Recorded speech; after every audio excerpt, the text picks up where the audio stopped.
और वे हाथी की मस्त चाल चलते रहे। इन दिनों आर्टिफिशियल इंटेलिजेंस अर्थात एआई को सफलता की कुंजी बताने की स्वार्थी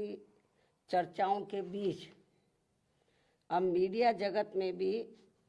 किसी न किसी बहाने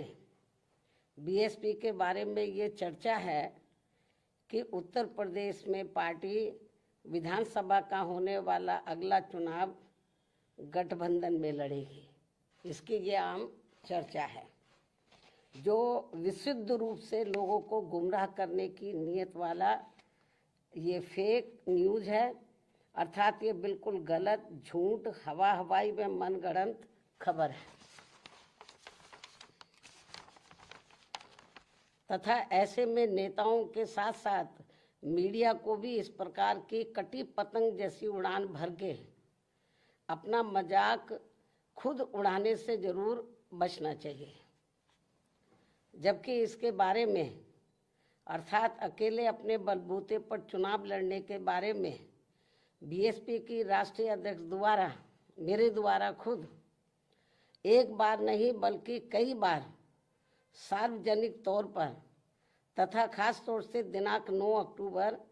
सन 2025 को बीएसपी के जन्मदाता एवं संस्थापक मान्यवर श्री कांशीराम जी के पुण्यतिथि के मौके पर लखनऊ में आयोजित विशाल महारैली में भी इसकी खुली घोषणा की गई है, जिसकी पूरे देश भर में चर्चा होने के बाद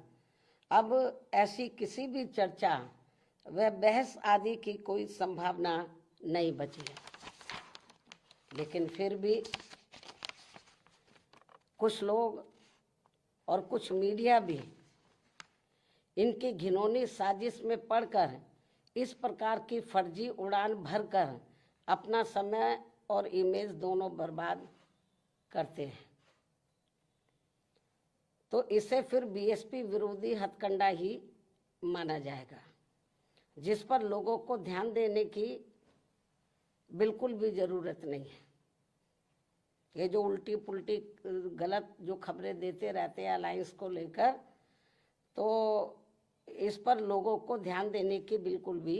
जरूरत नहीं है। वैसे भी बीएसपी के लोगों को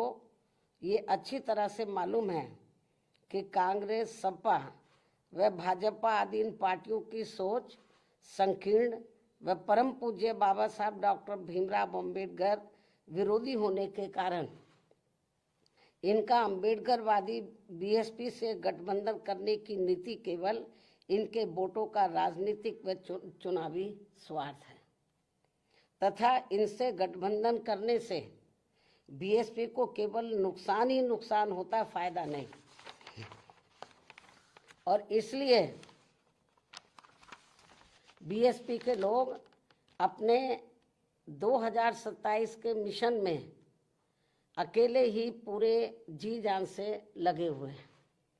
जिस पर से उन लोगों का ध्यान भटकाने के लिए ही इस प्रकार की घिनौनी साजिशें ये लोग करते रहते हैं। ऐसे में पार्टी के सभी लोगों से यही अनुरोध है कि वे ऐसी अनर्गल व मनगढ़ंत बातों पर कतई भी ध्यान ना दें और वे हाथी की मस्त चाल चलते रहे तथा सन 2007 की तरह अकेले ही ये चुनाव लड़कर फिर से बीएसपी की पूर्ण बहुमत की अपनी सरकार जरूर बनाए।